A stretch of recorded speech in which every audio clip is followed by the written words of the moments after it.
Hi, my name is Katie Hamilton, and I'm going to show you my different workshop components of Nearpod. So this is the rubric right here for the 1 hour instructional technology workshop, and I'm going to show you how the different components I've come up with meet the advanced level of the rubric. So I'm actually going to start with the online instructional component. On the rubric, it states that the online component supports the learning objectives of the lesson. It's easy to use, it's well developed with accurate content, no broken links, both recaps and extends the participant learning, and content aligns with a lesson plan. So my online instructional component is a website using Weebly about using Nearpod in the classroom. The homepage has all the different links for all the different web pages. There's also a flyer for the training session I did at my school, South Central Middle School. The flyer gives information about increasing student engagement, a free workshop, and the times and dates for the workshop. The different websites or pages through the Weebly website, What is Nearpod? Gives out information about what Nearpod is, also a link about 10 ways to use Nearpod in the classroom. Moving on to resources. This is the actual presentation I showed in the training session about Nearpod at South Central Middle School. I also have training materials and Nearpod help desk and how to that Nearpod gives for people to use Nearpod. I have their videos from their YouTube channel, also some evidence-based research, some links to some different studies people have done using Nearpod are all on the page for resources for teachers. I also have a page for ideas for using Nearpod, which goes to the four main contents of middle school social studies. I have 2 examples for social studies Nearpods, science, math, and language arts. The survey is the survey that the participants took during or after the training session. I'll show you more about that in just a minute. And then I have my standards and objectives, including the objectives teachers will understand the functions of Nearpod, and teachers will be able to create a lesson using Nearpod. And all of that suffices for the online instructional component. The second part I want to talk about are the handouts. 3 or more handouts support the learning objectives of the lesson. Easy to use, well developed, with accurate content.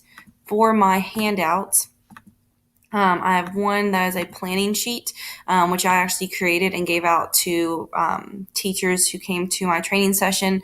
The planning sheet was a way for teachers to start brainstorming about how they could use Nearpod in their classroom and increasing student engagement, where they answered a couple of questions about a lesson and then filled out some questions to kind of start brainstorming about how they could use Nearpod in their classroom. Another handout would be the Nearpod checklist. This is something that goes through different goals, from everything from downloading Nearpod to editing lessons, importing PowerPoint and Google Slides, and goes through very specifically how teachers can go and accomplish that goal. A third handout would be the Quick Start Guide that talks about how to make sure that you have an account for Nearpod, launching presentations, anything else you would need to know about getting started with Nearpod. A fourth handout would be this infographic that goes through the different levels of enhancement through transformation, substitution, argumentation, modification, and redefinition, and how Nearpod helps you enhance and transform your lessons. Back to the rubric. So far we've talked about the online instructional component and the handouts. Next, I will talk about the additional elements. So for the advanced, talks about a lesson plan is included. 2 or more additional elements are included, such as video, YouTube link, instructional agenda, audio file, promotional flyers, narrative description of implementation.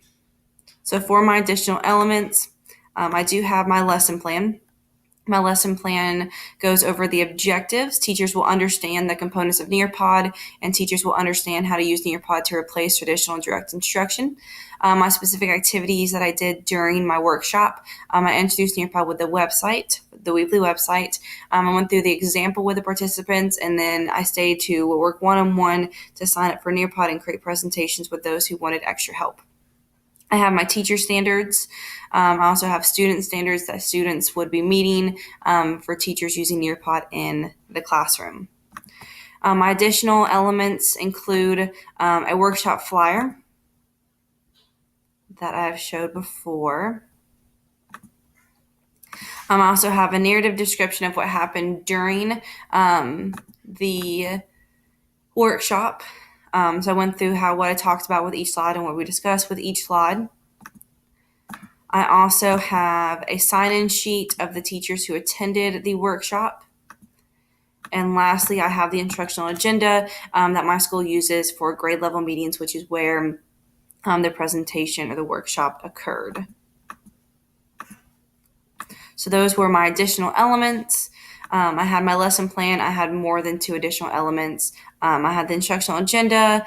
I had the promotional flyer and a narrative description of the implementation, also a sign-out sheet. My survey, my workshop evaluation instrument. So for the advanced, the questions address 3 of Guskey's levels of evaluation. All question types are well thought out and appropriate to get valuable data, and all questions are valid for the purpose of evaluating the workshop, and the tool is digital. So I actually used the website. I shared this with all teachers who were there at the workshop. And after the workshop, I gave them the survey and told them where to go. So this is the survey that was a digital survey where they could go answer questions about the training session. Questions like, I felt like this training session was directly beneficial to my classroom. They could strongly agree 5 or strongly disagree 1. Also some other questions. I feel equipped to use Nearpod in my classroom tomorrow. I also had questions about the milestones, which are the tests we take at the end of the year. Nearpod will increase my student scores on the English language arts milestones, and Nearpod will increase my student scores on the mathematics milestones. I also asked when teachers plan on using Nearpod in their classroom within the next week, within the next month, by the end of the school year, or I don't plan on using Nearpod. And a couple of short answer questions. What did you like most about the training? What aspects of the training could be improved? And how do you hope to change your practice as a result of this training? So that was my workshop evaluation instrument. And then also have a workshop evaluation data and narrative, which is where the table of results following implementation of evaluation instrument is included, and data is incorporated into a well-written 1 to 2 paragraph narrative that is included. Follow-up plans are addressed. So lastly, another link to the survey right there, and then my survey or reflection. I included the data results in charts for each of the questions. So for example, you can see here, I felt able to ask questions during the training session. 90% of participants said 5 strongly agree, with 9% of participants or 1 participant saying agree.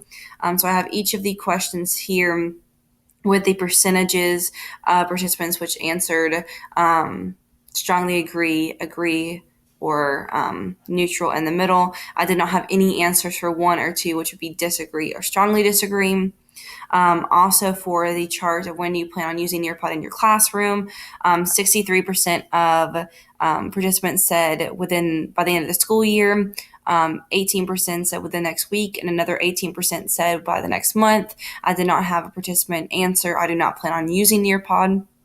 And all of that is written here in the following paragraphs, analyzing the data along with a follow-up plan of continuing to work with the teachers that they're coaching to ensure implementation of Nearpod lessons. I let all participants know that I was available for continued help through support, through further face-to-face training, or through email.